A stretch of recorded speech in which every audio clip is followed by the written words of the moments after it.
Welcome to Stories by Marasim.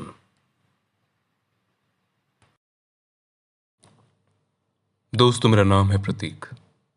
कहानियां लिखता हूं और सुनाता हूं। मैं आपको सुनाने जा रहा हूं मेरी लिखी कहानी नसीहत। Keep listening. बालकपोंग के मेन हाईवे के पास एक चट्टान थी। वहां राम्याम अकेले बैठी थी। दूर कहीं से एक लड़का उसको देख रहा था। लड़की बार बार चट्टान से घाटी की गहराई देख रही थी। उसके मन में एक अजीब सा तूफान उठा हुआ था। चेहरा उदास था और आंखों का काजल फैला हुआ था। आंसुओं के साथ साथ काजल भी फैल गया था शायद। आसपास फैली गहरी घाटी, हरियाली, हलौंग और गुर्जन के पेड़, वादियों में एक चुप्पी जिसकी तलाश में वो अक्सर यहां आ जाया करती थी। लेकिन आज इनमें से कुछ भी उसे सुकून नहीं दे पा रहा था। काफी देर तक जब वो लड़की वहां से नहीं हटी तो वो लड़का उसके पास आ गया। उसने बिना तारुफ के बात शुरू कर दी। मैं जानता हूं तुम यहां क्यों आई हो। लड़के की भारी आवाज में एक अजीब सा सुकून था। लड़की उसकी बातों से थोड़ा चौंक गई। उसने गुस्से से पूछा, एक्सक्यूज मी, क्या मतलब? आंसू अब भी उसके पलकों के कोनों में चमक रहे थे।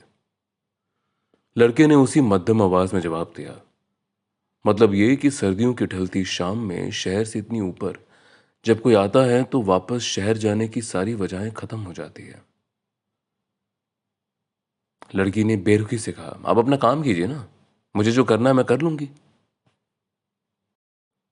उस लड़के ने इस बेरुखी की परवाह ना करते हुए अगला सवाल पूछा, कितने दिन पहले मिली उससे? 6 महीना, साल भर? लड़के के इस सवाल ने लड़की के अहंकार पे चोट की थी, लिहाजा जवाब आना लाजमी था। 5 साल से हम साथ हैं। लड़की ने गहरी घाटी की ओर देखते हुए कहा। शादी हो रही है उसकी? इस बार लड़की ने कोई जवाब नहीं दिया। लड़के ने नीचे शहर की तरफ इशारा किया। वहां शहर में घर होगा ना उसका, पर एक घर तुम्हारा भी है। अपने पीछे तुम सिर्फ उस लड़के की मोहब्बत नहीं छोड़ के आई हो, तुम्हारे माँ बाप, भाई बहन, दोस्त और न जाने कितने रिश्ते हैं तुम्हारे उस शहर में। वो लड़का जो तुमसे अब मोहब्बत भी नहीं करता शायद, मगर ये लोग। फिर कुछ देर वो ठहर के बोला, एक बात बोलूं? अपने आप से हारे हुए इंसान को मौत में भी पनाह नहीं मिलती।